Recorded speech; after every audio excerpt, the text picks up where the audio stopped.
El edificio Quintana es la última obra del arquitecto Bruno Violi en la ciudad de Bogotá. Está ubicado en la intersección de la carrera séptima con calle 12. Actualmente es la sede administrativa del Fondo de Vigilancia y Seguridad de Bogotá. El edificio es considerado bien de interés cultural dado su valioso diseño arquitectónico. El predio que ocupa el edificio Quintana se vio involucrado en un proceso de renovación urbana de la ciudad de Bogotá que desde su principio marcó controversias. En el año 1939 se decide demoler el antiguo convento de Santo Domingo, el cual había permanecido por más de 300 años en el lugar. La iglesia de Santo Domingo, que había logrado permanecer, ocupaba casi el 50% de la manzana. En 1946, los dominicos proceden a la venta del predio que ocupaba la iglesia por un valor de 2.894.144 pesos a la empresa de urbanizaciones centrales. En el año 1947 se procede a la demolición de la iglesia. En este mismo año, la empresa le vende al municipio una parte del predio con el fin de hacer la abertura de la calle 12.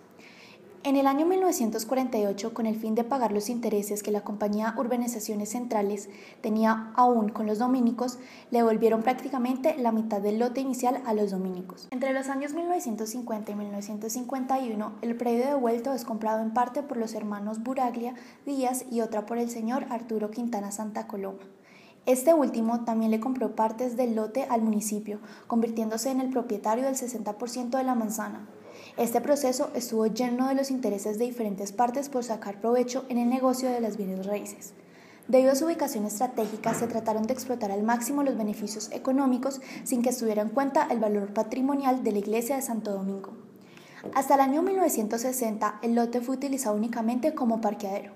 En este año, Quintana decide vender el 80% de su lote y sobre el 20% restante construye el edificio Quintana.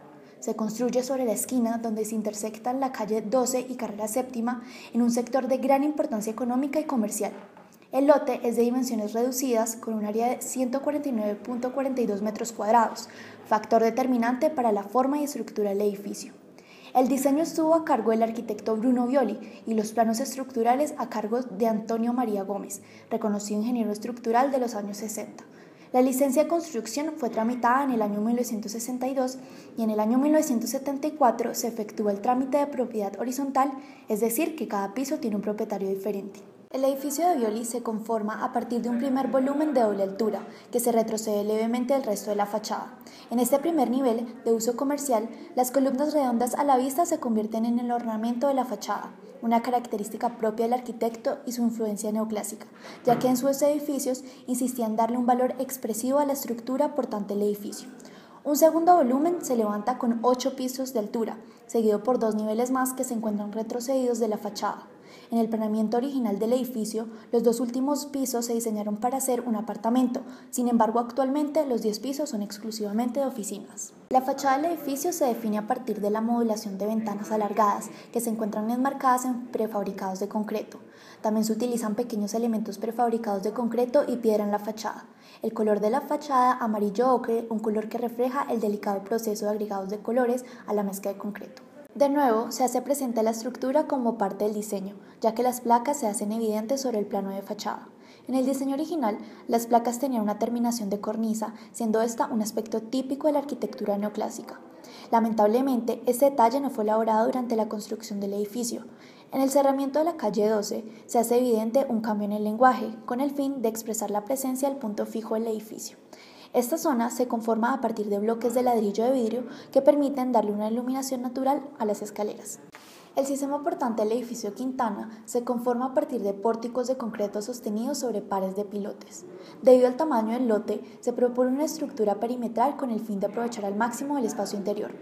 Para lograr esto, se opta por la utilización de pórticos de 2 apoyos con una luz de 9 metros, que genera 2 ejes estructurales en una dirección. Los pórticos se disponen con una luz de 3 metros entre sí, conformando 5 ejes estructurales en el sentido largo del lote. Esta disposición de apoyos permite tener plantas libres en el edificio y aprovechar todo el espacio. La estructura únicamente interrumpe las plantas tipo en un pequeño tramo de voladizo. En el primer nivel, las columnas hacia la fachada son de forma circular. Esto se hace con el fin de dejar la estructura a la vista y convertirla en ornamento. En el resto del edificio, las columnas son de forma cuadrada. Por otro lado, la placa entrepiso consiste en una placa aligerada armada en una sola dirección. La placa tiene un espesor de 50 centímetros, no tiene torta inferior, por lo cual se sabe que el casetón utilizado se retiró para reutilizar. El casetón tiene un ancho de 51 centímetros y las viguetas tienen 10 centímetros de ancho. La altura libre entre placas es de 2.4 metros. Las placas se encuentran voladas en la esquina para configurar una solución de esquina en W. Debajo del nivel 0 se encuentra un piso de sótano. Para controlar los empujes producidos por la tierra, se utilizaron módulos tradicionales de sótano. Toda la estructura del edificio transmite sus cargas a la cimentación. En este caso, la cimentación consiste en pares pilotes unidos por elementos de concreto que reciben el nombre de encepados. Los encepados de todos los pilotes se amarran a través de vigas de amarre. Este tipo de cimentación se utiliza cuando la calidad de la tierra al nivel de sótano es muy baja y se hace necesario que cada columna se apoye sobre dos pilotes. Los pilotes tienen un diámetro de 60 centímetros y son preexcavados, la técnica constructiva más práctica durante la época en Bogotá. El sistema de cerramiento guarda una fuerte relación con el sistema portante, ya que la estructura se hace presente en la fachada y ayuda a configurarla. El arquitecto utiliza cambios de textura y colores sobre la fachada para hacer explícita la diferencia entre los elementos portantes y aquellos elementos que sirven únicamente como cerramiento. En la fachada del edificio se hace evidente la gran habilidad técnica con el uso de agregados de colores al concreto para lograr que el material adquiera un color ocre semejante al color de la piedra. En el primer piso, las columnas redondas con una terminación estriada son parte fundamental de la fachada y ayudan a modularla. Las columnas están aparejadas por lejas de piedra para facilitar la instalación de los grandes ventanales. Adicionalmente, las columnas tienen un capitel que muestra la transición hacia la viga.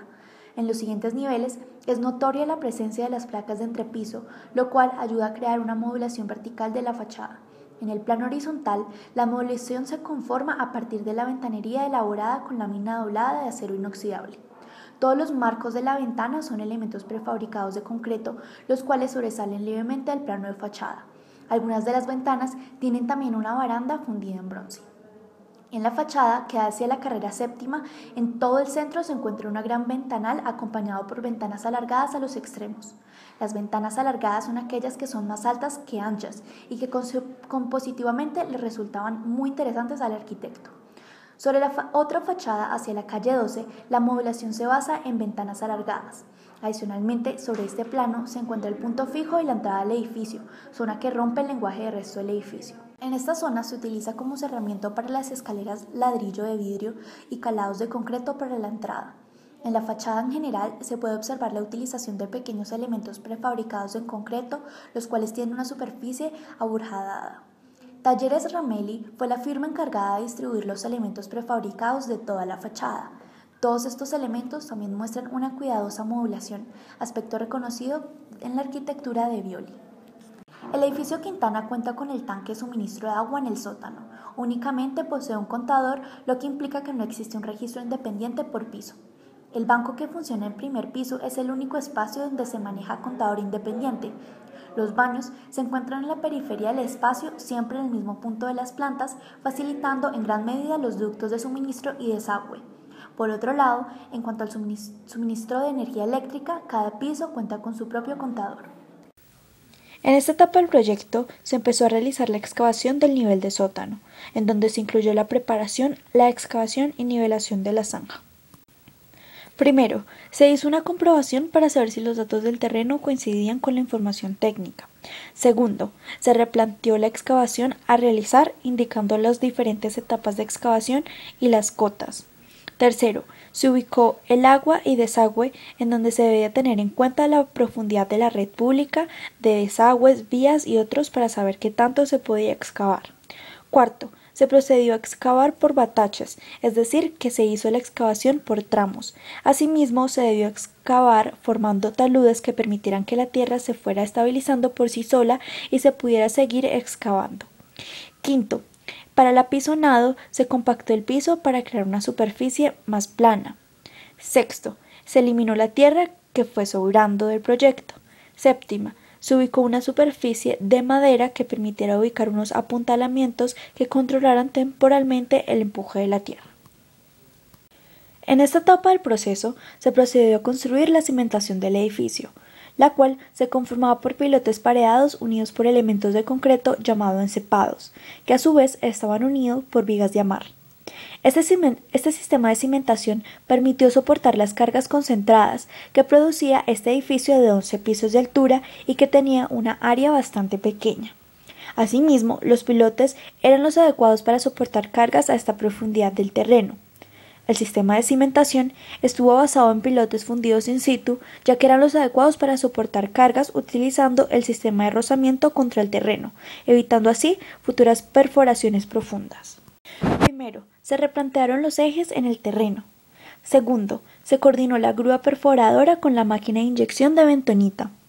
Tercero, el proceso de excavación y la inyección de bentonita debe hacerse simultáneamente para evitar el desbarrancamiento. Cuarto, al terminar la perforación, el hueco debió estar totalmente lleno de bentonita. Quinto, hubo una inserción de la armadura de refuerzo que fue previamente armada.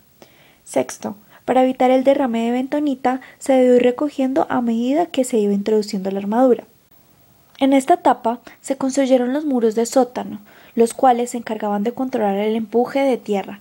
Adicionalmente, ayudaban a transmitir las cargas verticales a la cimentación. Primero, hubo una limpieza de los hierros y armado de refuerzo. Segundo, se engrasaron las formaletas y se apuntalaron. Tercero, se fundió el concreto, el cual se hizo por partes para generar juntas de dilatación. Cuarto, se curó el concreto y se desencofró. En esta etapa de la construcción se procedió a conformar la superestructura del edificio, la cual fue la encargada de transmitir las cargas a los apoyos. Las columnas son el elemento estructural vertical de la superestructura. En este caso, su materialidad fue de concreto con refuerzo en acero. En el edificio se encuentran columnas circulares y cuadradas. La forma del elemento dependía del armado y encofrado. La selección de las dimensiones y la forma de la columna influyeron notablemente en su capacidad de carga. Debido a esto, siempre es necesario un cálculo estructural, que definió las características necesarias de la columna para que pudieran resistir las cargas. Primero, hubo una interpretación de planos estructurales y cimbrado. Esto permitió trazar las líneas guías y los ejes estructurales. Segundo, se procedió a la construcción de la canasta de refuerzo, según el detalle de los planos. Tercero, se ubicó el refuerzo asegurando que se amarrará al apoyo. Cuarto, se engrasaron las formaletas y se ubicaron sobre la cimbra. Quinto, se unieron formaletas. Sexto, se vació en el concreto asegurándose de vibrarlo al mismo tiempo. Séptimo, por último, se desencofró. Este tipo de sistema de placas es una construcción sencilla y económica, ya que se utilizó un aligerante que permitió reducir el material utilizado y el peso de la placa sin que perdiera la función estructural. La placa aligerada se construyó como una única pieza monolítica, ya que se fundió en un mismo proceso. Estuvo conformada por viga, elementos de mayor dimensión que se apoyaron sobre las columnas, y viguetas. Adicionalmente hay una torta superior y en algunos casos torta inferior. En el edificio Quintana no hubo torta inferior, indicándonos que el casetón o material aligerante fue retirado después de armar la placa. En este tipo de placas hay menos deformación. Primero, hubo una interpretación y lectura de planos. Segundo, se construyó una estructura temporal previa que ayudó a sostener la placa y las formaletas durante todo el proceso. Tercero, se engrasó la formaleta y se colocó la formaleta inferior. Cuarto, se armaron los refuerzos según la modulación necesaria en la placa. Quinto, se engrasó la formaleta y se ubicaron las formaletas laterales. Sexto, se verificaron los niveles y se ubicaron distanciadores entre refuerzo y formaleta. Séptimo, se dispusieron los casetones. Octavo, se ubicó la malla electrosoldada para la torta superior. Noveno, se apuntaló. Décimo, se vació el concreto mientras fue vibrado al mismo tiempo. Onceavo, se retiraron las formaletas laterales y los casetones. Doceavo, se retiró la formaleta inferior y la estructura provisional.